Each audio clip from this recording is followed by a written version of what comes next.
Assalamualaikum warahmatullahi wabarakatuh. Kembali lagi di channel Berita Mistis. Untuk kisah kali ini masih melanjutkan dari kisah yang sebelumnya, yaitu sebuah kisah yang diambil dari grup Facebook yang bernama Cerberus Magenta. Kisah yang ditulis oleh akun yang bernama Ahyatsa dengan judul Kamar Lotek. Sebelum kita masuk ke ceritanya, tekan dulu tombol like video ini dan jangan lupa tekan juga tombol subscribe channel ini. Dan nyalakan juga lonceng notifikasinya agar tidak ketinggalan cerita-cerita baru dari channel ini. Dan bagi teman-teman yang ingin membaca langsung ceritanya, nanti silakan saja kunjungi linknya yang nanti akan saya sertakan di kolom deskripsi. Dan seperti apa untuk kelanjutan kisah ini? Langsung saja kita simak berikut ini.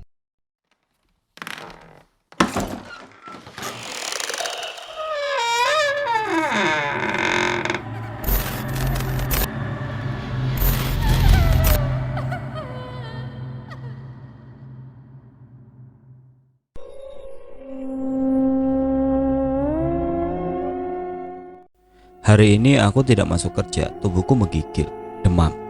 Aku hanya terbaring di kasur dengan tubuh terbungkus selimut. Tidak ada noda darah di kasurku, tidak pula genangan darah di lantai. Bukan karena telah dipel atau dibersihkan, entah bagaimana menjelaskannya. Malam itu setelah aku dengar pintu terbuka dan suara ribut anak-anak kos masuk ke kamar, aku sudah tidak ingat apa-apa lagi. Aku hanya mendengar cerita selanjutnya dari Mbak Tia dan Mbak Desi setelah kesadaranku pulih menjelang sore. Mereka berdua yang malam itu tetap tinggal dan menemaniku hingga pagi, sementara yang lain kembali ke kamar masing-masing. Bik Sumi menggantikan mereka, sesekali menengok keadaanku hingga sorenya Mbak Desi dan yang lain pulang kerja. Kami berempat buru-buru masuk ke sini setelah Tia mendengar suara-suara aneh di dalam kamarmu, ujar Mbak Desi.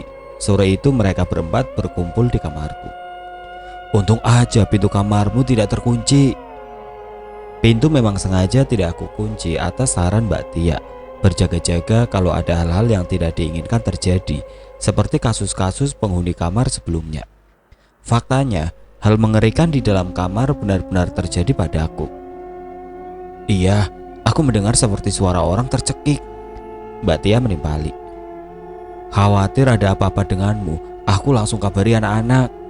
Waktu kami masuk, kami kaget melihat kamu duduk di atas kasur dengan mata melotot dan tubuhmu bergerak-gerak aneh, seperti ada yang mengikat tubuhmu sebelum kamu ambruk tidak sadarkan diri. Aku bergidik, benarkah? Mbak Desi menatapku dalam-dalam. Tadi kamu juga mengigau, kamu berteriak, darah, darah. Mendengar kata darah, tiba-tiba aku teringat kembali apa yang telah terjadi padaku tadi malam. Genangan darah telah menenggelamkanku. Spontan aku bangun terduduk dan mulai mencari-cari genangan darah di tubuhku. Di kedua tanganku, di atas kasur, juga lantai, tetapi aku tidak melihatnya lagi. Semua tampak bersih, seperti tidak ada genangan darah sebelumnya. Mbak Desi dan Mbak Tia sampai terheran melihatku. Kamu kenapa, Mil? Apa kalian mengepelnya? Apakah kalian yang membersihkan darah di lantai? Tadi darah ada di mana-mana, juga di kasur, di... Mil, sadar. Mbak Desi mencengkram pundakku. Tubuhku bergetar. Beberapa saat kami saling bertatapan. Perlahan aku mulai tenang kembali. Tidak ada darah di sini. Kamu tenang, oke? Mendengar ucapan Mbak Desi, nafasku yang sempat bergemuruh dan terasa sesak perlahan mereda. Mil, Mbak Tia menggenggam punggung tanganku. Sebenarnya, apa yang terjadi denganmu tadi malam? Aku menarik nafas panjang beberapa kali, memandang Mbak Tia dan yang lainnya bergantian. Setelah lebih tenang, aku pun mulai menceritakan kejadiannya. Cukup sudah, gangguan arwah-arwah yang terjebak di kamar loteng di atas kamarku, aku rasakan sudah melampaui batas keberanianku. Aku merasa tidak sanggup lagi bertahan. Khawatir gangguan selanjutnya semakin ekstrim, bahkan sangat mungkin akan membahayakan jiwaku. Saran Mbak Narsi, terpaksa aku ikuti. Pindah dari sini selagi masih ada waktu. Mungkin untuk sementara waktu aku akan numpang di kos-kosan Pipi sampai aku punya cukup uang untuk menyewa kamar sendiri. Malam ini aku sendirian di kamar. Tawaran Mbak Tia untuk menemaniku kutolak halus. Aku sudah banyak merepotkan. Ada suatu tarikan kuat yang tiba-tiba aku rasakan ketika aku hendak mulai mengemasi pakaian ke dalam koper. Tarikan itu menuntunku melangkah keluar menuju ke tangga. Suasana kos terlihat lengang. Saat ini aku sudah berdiri di depan tangga, menatap pintu bercat hijau yang telah suram di ujung tangga. Tarikan itu kembali menggerakkan kakiku melangkah menaiki tangga. Aku heran, tidak ada keinginan untuk menolak. Aku seperti terhipnotis. Begitu langkah terakhir sampai di depan pintu, aku terkejut ketika tiba-tiba saja aku sudah berada di dalam kamar loteng. Aku menggigil. Ya Allah, aku kembali lagi ke kamar kosong ini. Ada yang aneh, suasana di dalam tampak berbeda. Tidak banyak barang-barang dan perabotan memenuhi ruangan. Kamar terlihat lebih bersih, meski masih nampak berdebu dan beberapa sarang laba-laba di sudut kamar. Jendela kamar bahkan dalam keadaan terbuka. Belum hilang rasa heranku, tiba-tiba aku dikejutkan dengan suara ribut-ribut di dalam kamar. Entah bagaimana sekonyong-konyong, sosok laki-laki dan perempuan sudah berada di dalam kamar yang sebelumnya sepi. Mereka terlihat tengah bertengkar hebat, sementara seorang gadis kecil menangis berdiri tidak jauh dari mereka. Aku hanya bisa berdiri tertegun. Otakku sulit menjelaskan pemandangan di depan mataku saat ini. Mereka bahkan tidak memperhatikanku. Dugaanku, mereka adalah Bening, ayah tirinya, dan Bu Rahayu. Bu Rahayu terlihat jauh lebih muda. Ayah tirinya yang berperangai kasar pernah muncul sebelumnya saat memukuli Bening. Dia juga muncul di kamarku dengan luka di sekujur tubuhnya. Kelihatannya ayah tiri Bening dalam keadaan mabuk. Bu Rahayu berusaha melindungi Bening yang terus menangis dari perlakuan suaminya yang lepas kendali. "Minggir kau, biar aku beri pelajaran bocah kurang ajar itu." Bu Rahayu bergeming. Tidak akan aku biarkan kau menyakiti anakku." Kejadian selanjutnya membuatku terpekik. Dengan beringas laki-laki itu menampar, memukul, bahkan menendang tubuh Bu Rahayu. Bu Rahayu jelas tidak berdaya menghadapi suaminya. Perempuan itu roboh ke lantai dengan luka-luka memar di wajahnya. Bening yang menjerit-jerit melihat ibunya diajar ayah tirinya membuat laki-laki yang sudah dikuasai setan itu semakin naik pitam. Ditendangnya tubuh gadis kecil itu tanpa ampun hingga terpental menghantam tembok di luar pintu. Kemudian jatuh menggelundung di tangga. Aku terpekik histeris melihat kejadian mengerikan di depan mataku. Gadis kecil itu terjungkal jatuh dari tangga setelah sebelumnya kepalanya menghantam tembok dekat pintu. "Bening!" Bu Rahayu menjerit histeris. Ia bangkit menghambur ke pintu, tetapi suaminya lebih cepat menangkapnya, menjambak rambutnya. "Mau kemana kau?" Bu Rahayu meronta berusaha melepaskan diri. Cakaran dan pukulan ia arahkan ke wajah dan tubuh suaminya. Saat itu refleks aku menerjang ke depan bermaksud menolong Ibu Rahayu. Tetapi aku malah jatuh terjerembab ke lantai. Aku tercekat. Jelas tadi aku meraih tubuh laki-laki itu, berusaha mencengkram tubuhnya, mendorongnya agar terjatuh. Tetapi anehnya tubuhku hanya melewatinya. Lebih tepatnya, tubuhku menembus tubuhnya. Brak! Laki-laki itu melempar Bu Rahayu hingga terhempas ke meja.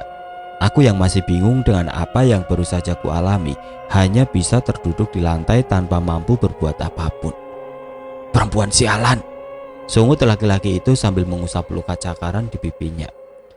Ia lalu berjalan mendekati Bu Rahayu yang terkapar di lantai, menjambak rambutnya memaksanya berdiri, memukulinya lagi dan lagi. Aku menutup wajah, tidak kuasa melihat kejadian brutal di depan mataku. Suasana mendadak hening, sontak kaget ketika aku buka tanganku. Bukan lagi Bu Rahayu yang tengah dianiaya oleh suaminya yang ada di depan mataku, tetapi Bening yang berdiri tepat di hadapanku. Antara percaya dan tidak, melihat Bening kembali muncul setelah aku saksikan sendiri tadi ia jatuh terjungkal di tangga. Sorot mata kecilnya menatapku. Tidak ada kata-kata yang terucap, hanya tangan kanannya yang kemudian terangkat menuju ke arah jendela. Sementara tangan kirinya memberiku isyarat dengan menempelkan jari telunjuk di bibirnya. Mataku mengikuti arah yang ditunjuknya. Di depan jendela, aku melihat laki-laki kasar itu duduk di atas kursi menghadap keluar dengan sebotol minuman di tangannya. Selanjutnya Bening menoleh ke arah pintu. Penasaran, Aku pun ikut menengok ke pintu. Kulihat Bu Rahayu muncul dari arah tangga, lalu masuk menuju ke arah suaminya berada. Bu Rahayu melewatiku tanpa sedikit pun memperhatikan aku dan Bening. Di sini aku mulai bisa menangkap maksud semua yang kualami ini, bahwa arwah Bening mungkin tengah memperlihatkan padaku kejadian sebenarnya yang menimpa mereka. "Ini rokok yang Mas minta," ujar Bu Rahayu sambil menyodorkan sebungkus rokok ketika sudah berada di samping suaminya. Tampak luka-luka lebam masih menghiasi wajahnya. Aku merasa ibah. Laki-laki itu bahkan mengambil rokok dari tangan Bu Rahayu tanpa menoleh. "Sudah, pergi sana." Dalam hati geram melihat kelakuan laki-laki itu. Sama sekali tidak menghargai istrinya. Kulihat Bu Rahayu kemudian berjalan ke belakang suaminya. Aku menggigil ketika tiba-tiba Bu Rahayu mengeluarkan sesuatu dari balik bajunya. Itu adalah sebilah pisau. Apa yang terjadi selanjutnya membuatku terpekik. Tiba-tiba saja Bu Rahayu sudah berdiri tepat di belakang ayah tiri Bening, menjambak rambut laki-laki itu dan agak menariknya ke belakang. Lalu menggorok leher laki-laki yang duduk di depannya itu perlahan dengan sekali sayatan dalam. "Ah!"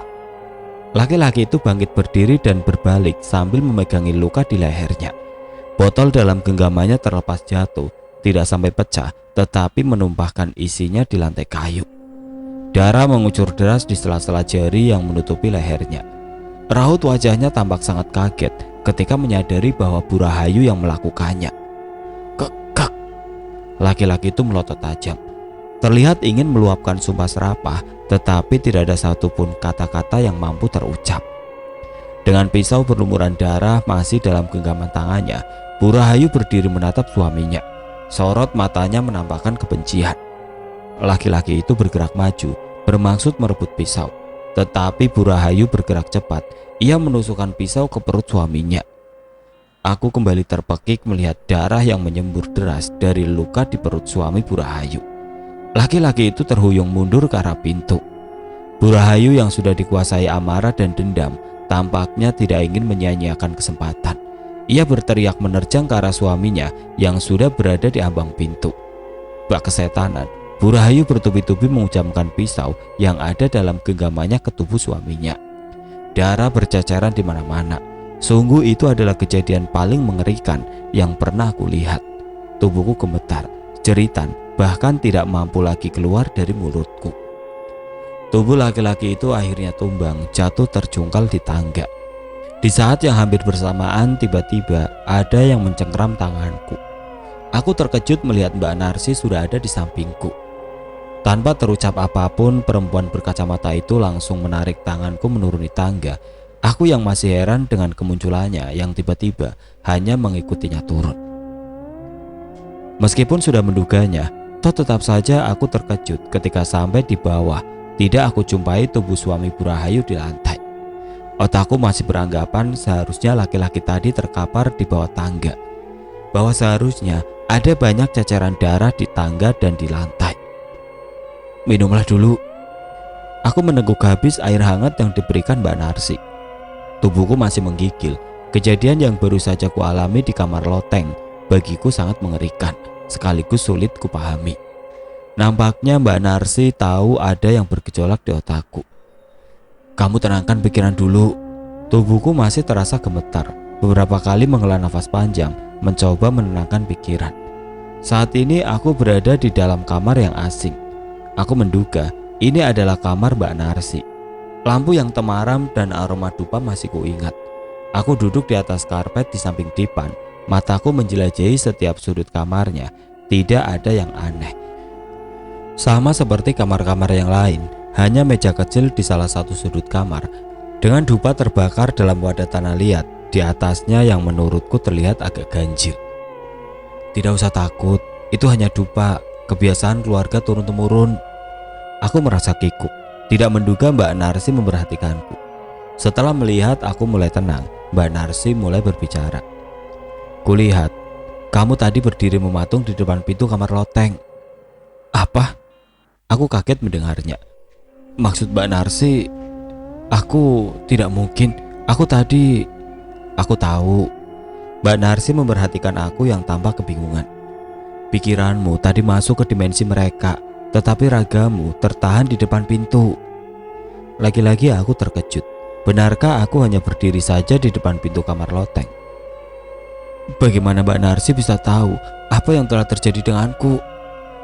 Sejak awal aku juga sudah curiga kalau Mbak Narsi mengetahui rahasia kamar itu.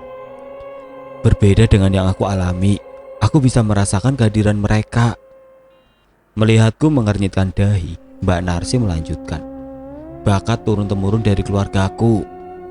Sejak pertama kali aku datang ke sini, aku bisa merasakan ada banyak energi lain di rumah ini. Energi dari arwah-arwah yang selama ini terjebak di sini, terutama di kamar loteng. Energinya sangat kuat. Aku tidak begitu kaget mendengarnya. Aku juga sudah menduganya. Itu sebabnya mengapa selama bertahun-tahun arwah mereka selalu gentayangan. Kenapa Mbak baru menceritakannya sekarang? Kenapa selama ini Mbak Narsi selalu menghindar kalau aku bertanya soal kamar itu? Protesku.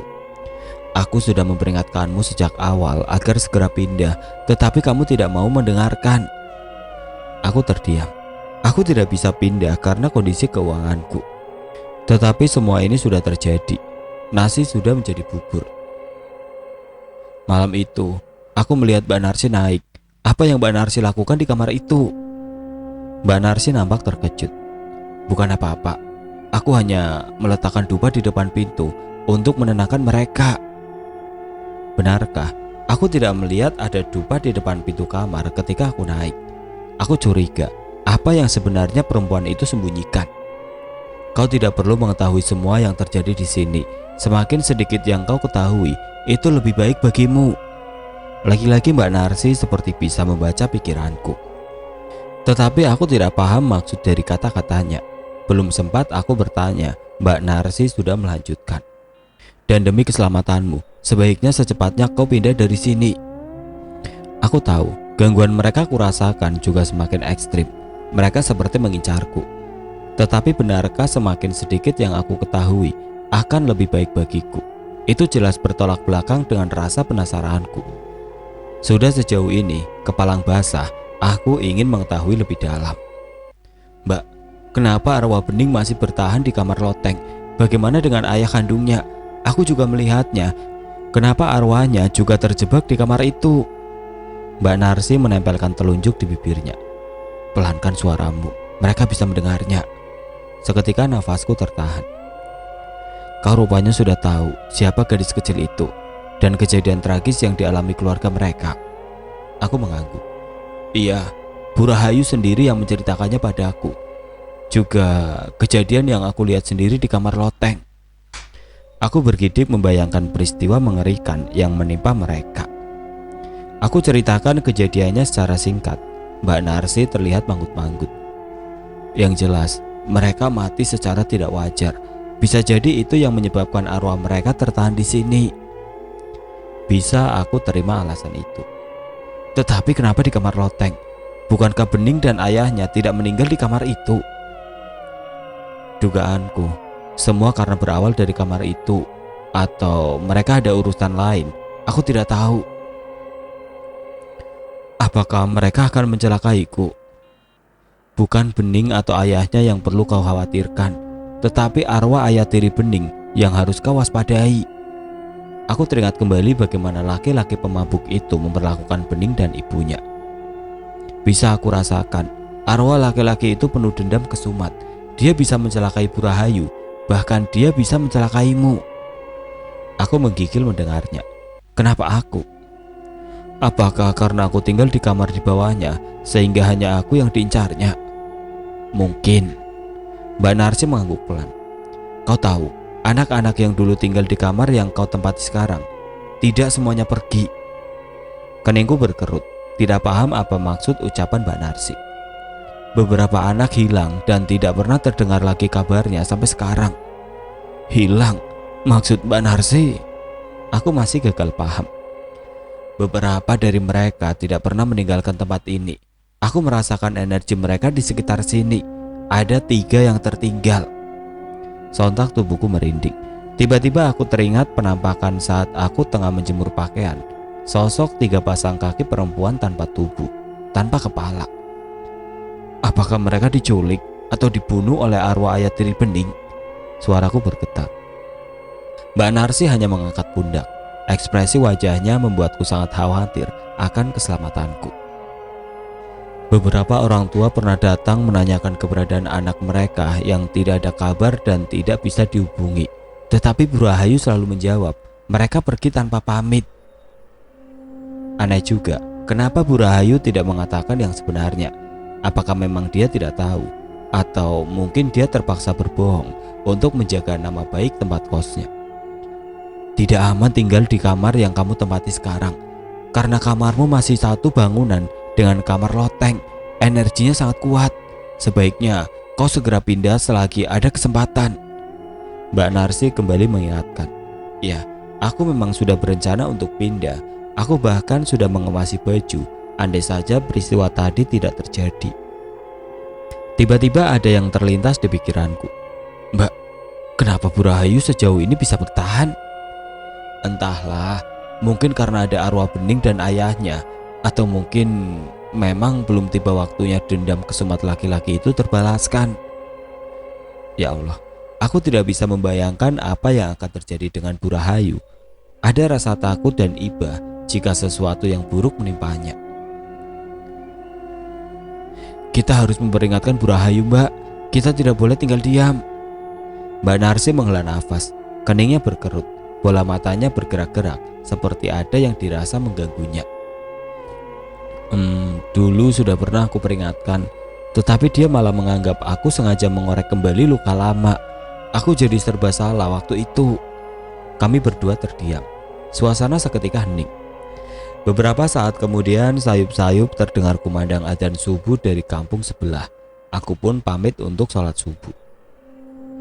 Ingat, segera pindah dari kamar itu. Aku khawatir mereka mengincarmu. Kau boleh pindahkan pakaianmu sementara di kamarku. Aku mengangguk, mengucapkan terima kasih lalu melangkah keluar dari kamar Mbak Narsi. Pakaian sudah aku masukkan ke dalam koper.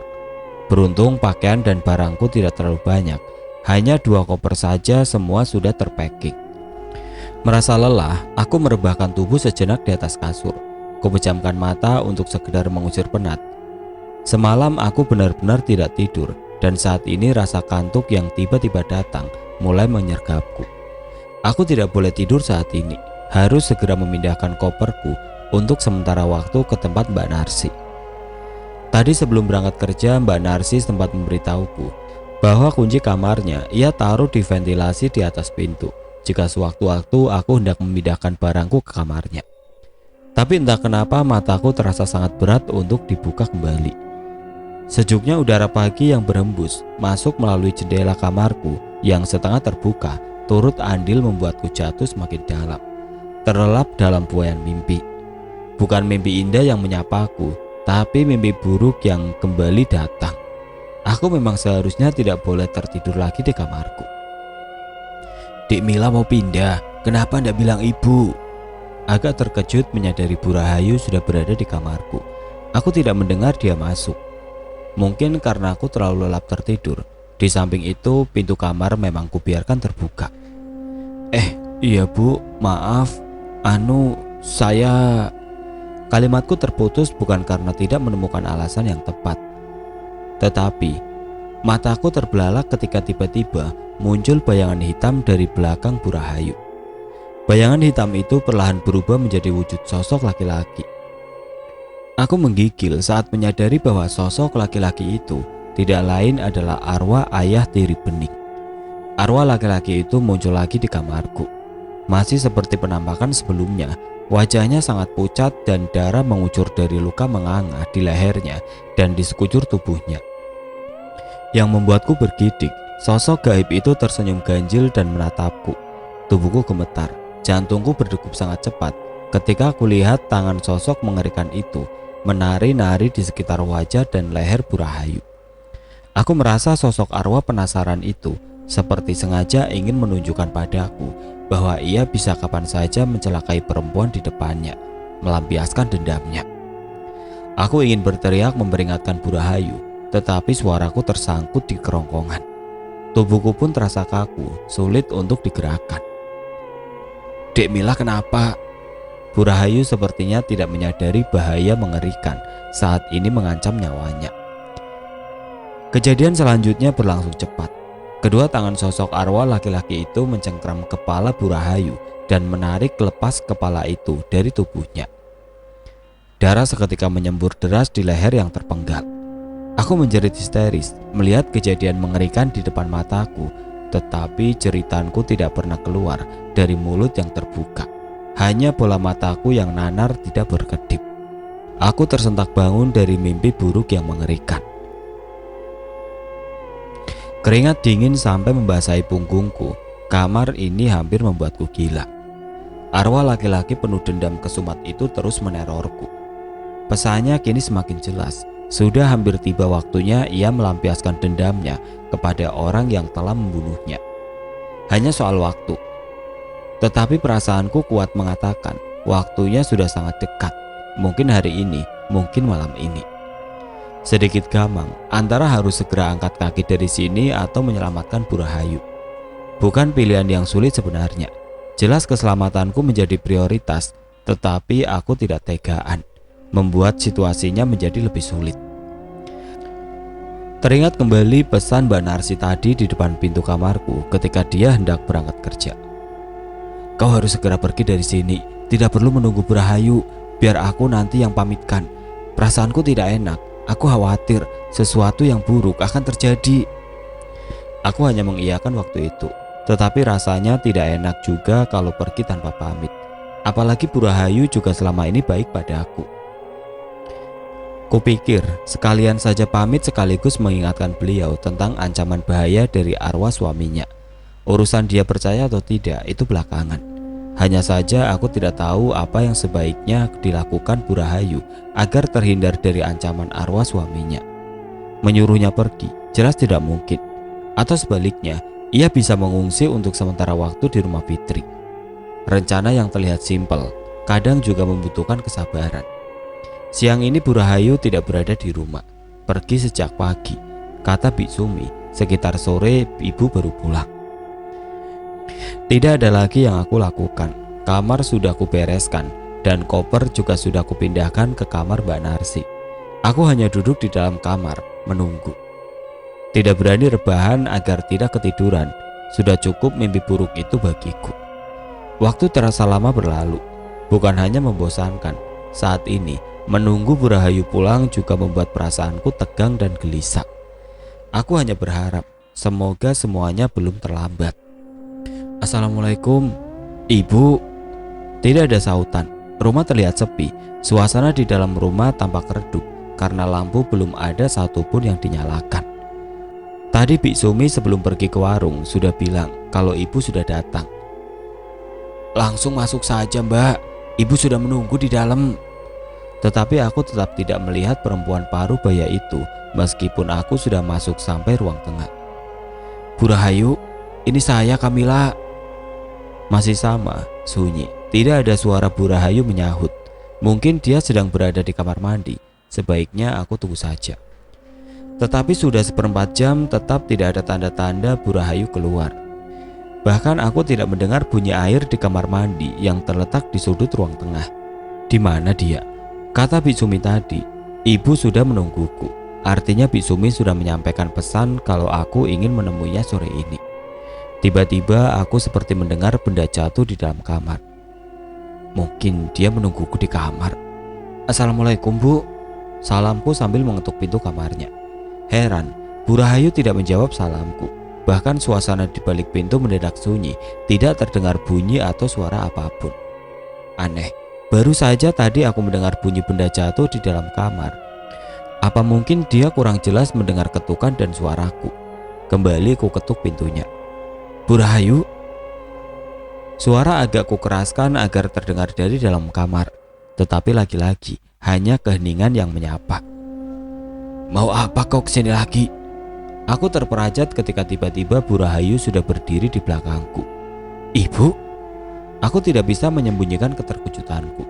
Suara Bu Rahayu yang biasanya lembut baru saja terdengar keras dan menusuk. Ekspresi wajahnya yang dingin semakin menambah keanehan sosoknya. Aku bahkan tidak mendengar langkah kakinya mendekat. Maaf Bu, saya pikir ibu ada di... Masih belum cukup apa yang kau lakukan pada kami ya?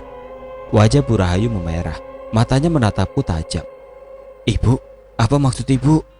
Aku gagap, tidak tahu apa yang sebenarnya sedang terjadi. Bu Rahayu bergerak mendekatiku, aku sedikit mundur, tetapi baru 2 langkah punggungku sudah merapat ke pintu. Kau telah membunuh beningku. Dek, aku teringat ucapan itu. Bu Rahayu pernah mengatakannya persis waktu itu, saat menceritakan peristiwa 15 tahun silam yang menimpa keluarganya padaku. Yang membuat aku menggigil adalah saat ini kalimat itu ditunjukkan padaku. Bagaimana bisa? Apakah Bu Rahayu tidak melihat siapa yang berdiri di depannya saat ini? Atau jangan-jangan, ya Allah, mungkin dia mengira aku ayah tiri bening, atau aku di depan matanya memang terlihat sebagai ayah tiri bening. Saya Mila Bu, saya anak kos di sini, ujarku sambil beringsut menjauh di antara pintu di belakangku dan Bu Rahayu di depanku. Tetapi tatapan tajamnya mengikutiku. Ada yang tidak beres di sini. Aku yang bermaksud menyelamatkan Bu Rahayu dari dendam arwah suaminya. Setelah melihat ekspresi kebencian di wajahnya, sepertinya kini situasinya berbalik. Aku yang butuh diselamatkan. Apalagi setelah melihat sebilah pisau ada dalam genggaman tangannya. Ibu, sadar Bu, ini aku Mila. Bu Rahayu seperti tidak mendengarkanku. Ia bergerak mendekatiku dengan sebilah pisau di tangannya. Pisau dapur yang cukup besar. Apa yang ibu lakukan? Saya Mila Bu. Aku mulai panik. Jelas perempuan itu sedang tidak bercanda. Raut wajahnya tergurat kebencian yang mendalam. Tampaknya aku benar-benar terlihat di matanya sebagai suaminya. Tetapi bagaimana mungkin? Bagaimana ini bisa terjadi padaku? Apapun yang sedang terjadi saat ini, aku tidak ingin mati konyol. Terlalu beresiko bagiku melawan. Aku sudah pernah melihatnya sendiri bagaimana Bu Rahayu menghabisi suaminya di kamar loteng. Yang aku pikirkan saat ini, keluar secepat mungkin dari sini. Bergegas aku kembali ke arah pintu belakang, tetapi pintunya tertutup. Perasaan tadi aku membiarkan pintunya terbuka. Yang membuatku panik, aku tidak bisa membukanya. Pintunya terkunci. Tolong, tolong. Ku gedor-gedor pintunya berharap Bu Sumi atau siapapun mendengarnya. Nampaknya harapanku sia-sia. Bi Sumi sepertinya belum kembali dari warung. Dan anak-anak juga belum pulang. Sempat terbesit penyesalan kenapa aku tidak mendengarkan nasihat Mbak Narsi tadi. Dan kini aku harus menghadapi apapun yang akan terjadi. Aduh, tiba-tiba sesuatu menggores punggung kiriku. Terasa pedih dan berdenyut. Seiring punggungku mulai terasa basah. Ternyata pisau di tangan Bu Rahayu baru saja menghujam ke arah punggungku. Beruntung tanpa sengaja, aku yang saat itu membelakangi agak sedikit bergeser, sehingga hujaman pisau meleset dan hanya menggores punggung kiriku. Bu Rahayu, sadar Bu, seruku masih berusaha menyadarkannya, tetapi perempuan paruh baya itu bergeming dan kembali mengangkat tangan kanannya yang menggenggam pisau. Sedetik kemudian pisau kembali meluncur deras mengarah kepalaku. Terpekik aku menghindar sedikit ke kanan. Pisau melewati wajahku dan nyaris menggores lengan kiriku. Aku menggigil, mungkin nasib baik masih berpihak padaku. Tidak ingin menyia-nyiakan kesempatan, aku berlari ke ruang depan langsung menuju ke pintu. Tetapi keadaannya tidak berbeda, pintu depan juga terkunci. Sekarang aku benar-benar panik. Tidak ada lagi jalan keluar, semua jendela pun berteralis besi. Aku terkurung di dalam rumah. Mau lari kemana kau? Terdengar suara Bu Rahayu mendekat ke ruang depan. Ya Allah, apa yang harus aku lakukan? Rasa takut mulai mengepungku. Tidak ada alternatif lain, aku harus secepatnya bersembunyi. Tetapi di mana? Mataku menyusuri setiap jengkal ruang di sekitar aku berdiri. Hanya ada kursi dan sofa, sementara meja terlalu pendek. Aku bergegas menuju sofa dan bersembunyi di belakangnya. Pilihan yang buruk, tetapi paling masuk akal untuk saat ini. Agak terbantu dengan kondisi ruangan yang semakin redup. Suara langkah kaki dan desan nafas berat terdengar semakin mendekat. Kubekap mulutku, sedikit mengurangi tubuhku yang bergetar. Tiba-tiba hening. Ku coba mendengarkan lebih dalam, tetapi tetap tidak terdengar lagi langkah kaki dan suara nafasnya. Jantungku berdegup cepat. Kemana dia? Psst. Aku kaget setengah mati. Tiba-tiba ujung pisau telah menembus sofa. Hanya sekitar jarak 4 jari di depan mataku. Aku bergidik. Bergeser sedikit saja. Ujung pisau itu pasti sudah menembus pelipis kiriku. Jatuh terduduk di lantai. Aku beringsut menjauh dari sofa. Kulihat Bu Rahayu berdiri di depan sofa, mencabut pisaunya kembali. Belum mati kau rupanya. Aku gegas bangkit, bersiap lari jika Bu Rahayu mendekat. Tubuhku gemetar, tetapi otakku tetap kuputar keras, mencari jalan atau tempat bersembunyi. Berikutnya, mau kemana kau Hardik Bu Rahayu sambil mengacung-acungkan pisau ke arahku. Kami saling berhadapan, dipisahkan oleh sofa panjang. Nampaknya Bu Rahayu gamang, mau ambil jalan kiri atau kanan. Sementara peluang tercepatku untuk lari adalah di sisi kanan sofa. Sisi sebaliknya lumayan sempit, terbatas dinding dan kursi yang menghalangi. Tidak ingin keduluan, aku secepatnya lari melalui sisi kanan sofa. Nampaknya hal itu disadari oleh Bu Rahayu yang serta-merta mengibaskan pisaunya ke arahku. Set. Refleks sedikit membungkuk, pisau itu menyambar persis di atas kepalaku. Aku terpekik saat merasakan sabetan pisau itu memangkas beberapa helai rambut atasku. Aku berlari menjauh, kembali ke ruang tengah, mengedarkan pandangan mencari tempat bersembunyi. Aku dengar suara langkah kaki menyusul. Harus bergegas, kulihat pintu kamar mandi yang terdekat. Buru-buru masuk dan mengunci pintunya. Mungkin untuk sementara waktu aku aman di sini, paling tidak sampai Bisumi datang. Tetapi sesuatu yang tiba-tiba muncul di hadapanku membuatku tercekat. 3 sosok perempuan telanjang tanpa benang selai pun di tubuh mereka berdiri menatapku dengan tatapan kosong, berjejer di salah satu sisi dinding kamar mandi. Kulit mereka pucat kebiruan, ada bercak darah di beberapa bagian tubuh mereka, seluruh tubuh mereka basah kuyup.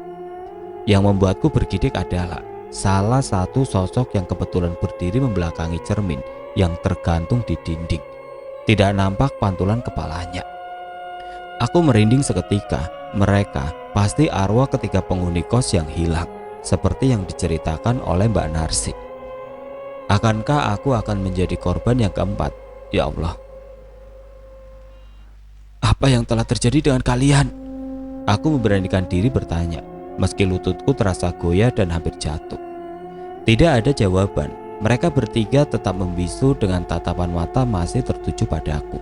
Tiba-tiba aku dikagetkan bunyi pintu digedor-gedor dari arah luar. Dok, dok, dok. Buka pintunya bajingan. Dok, dok, dok. Posisiku terjepit, tidak tahu apa yang harus aku lakukan. 3 sosok arwah di dalam kamar mandi dan Ibu Rahayu dengan pisaunya di luar pintu. Tenang Mil, tenang. Tidak mungkin Bu Rahayu bisa mendobrak pintunya. Biar bagaimanapun, dia tetap perempuan tua yang lemah. Tetapi dugaanku meleset. Bukan pintunya yang berhasil didobrak, tetapi kunci pintu yang tiba-tiba berputar dengan sendirinya. Aku menggigil hebat. Bagaimana mungkin Bu Rahayu bisa memutar kunci yang berada di sisi dalam pintu? Mustahil. Tetapi fakta di depan mataku, kunci itu perlahan berputar sendiri dengan arah putaran searah jarum jam. Putaran untuk membuka pintu. Aku tidak boleh membiarkan perempuan itu menerobos masuk. Ketika bermaksud menahan kuncinya agar tidak terbuka, lagi-lagi sosok lain muncul mengejutkanku. Wujudnya terlihat agak kabur, tetapi aku mengenalinya. Itu adalah sosok arwah ayah tiri Bening. Dia berdiri di depan pintu, tengah memutar kuncinya. Ya Allah, rupanya laki-laki jahat itu yang berusaha membuka pintu kamar mandi. Apa maksudnya? Apakah dia sengaja membiarkan Bu Rahayu masuk dan membunuhku? Laki-laki itu kemudian menoleh ke arahku sambil tersenyum. Sungguh senyuman yang ganjil di balik wajah pucatnya serta luka-luka di tubuhnya yang mengerikan. Kulihat ketiga sosok perempuan yang berdiri berjejer merapat di dinding itu juga memperhatikan sosok arwah laki-laki itu.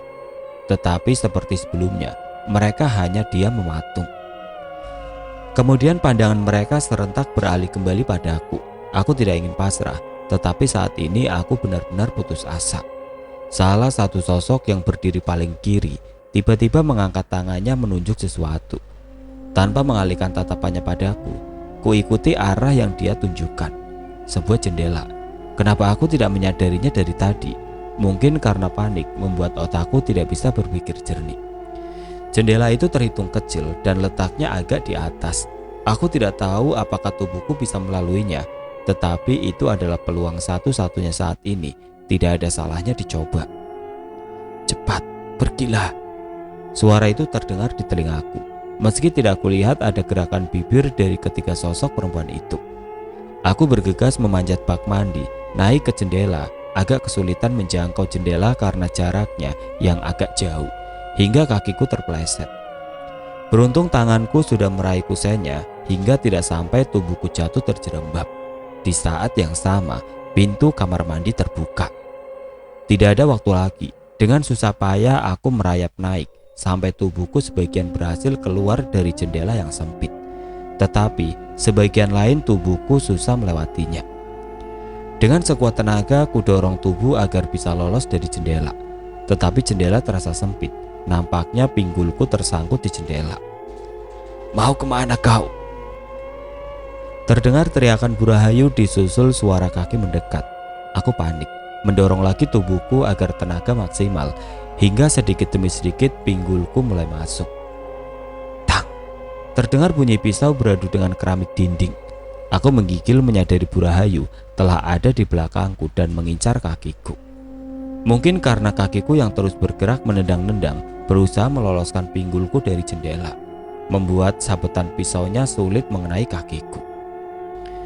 Kugerakan kaki semakin cepat dan kuat, menendang-nendang secara acak tidak beraturan, berharap bisa mengenai Bu Rahayu.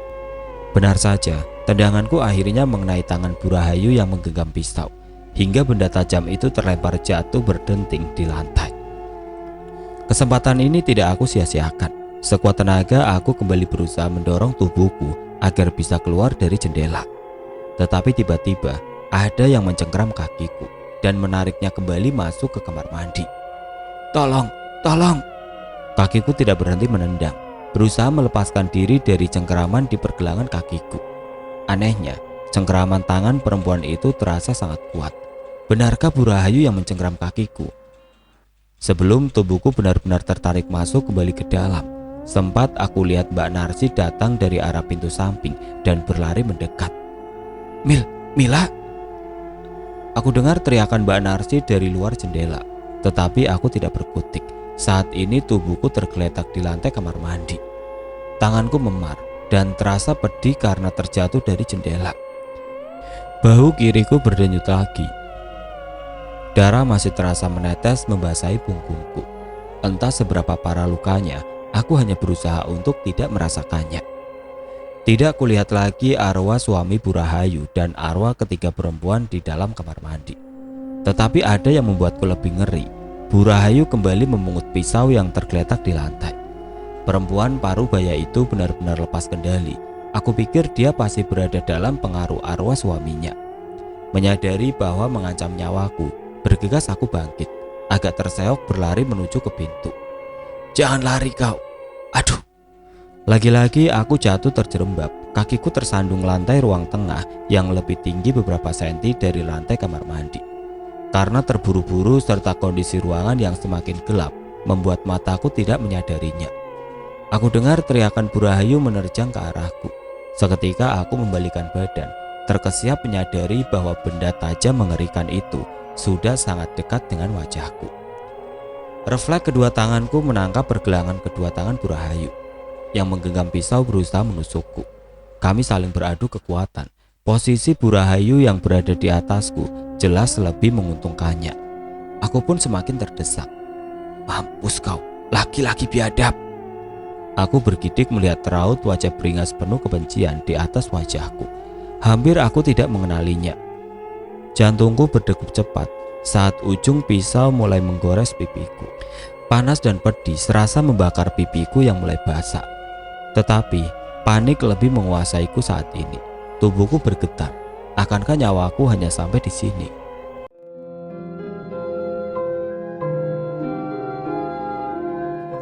Oke teman-teman, sampai di sini dulu ceritanya. Nantikan kelanjutan kisah ini di video berikutnya. Agar tidak ketinggalan, klik tombol subscribe channel ini dan nyalakan lonceng notifikasinya. Wassalamualaikum warahmatullahi wabarakatuh.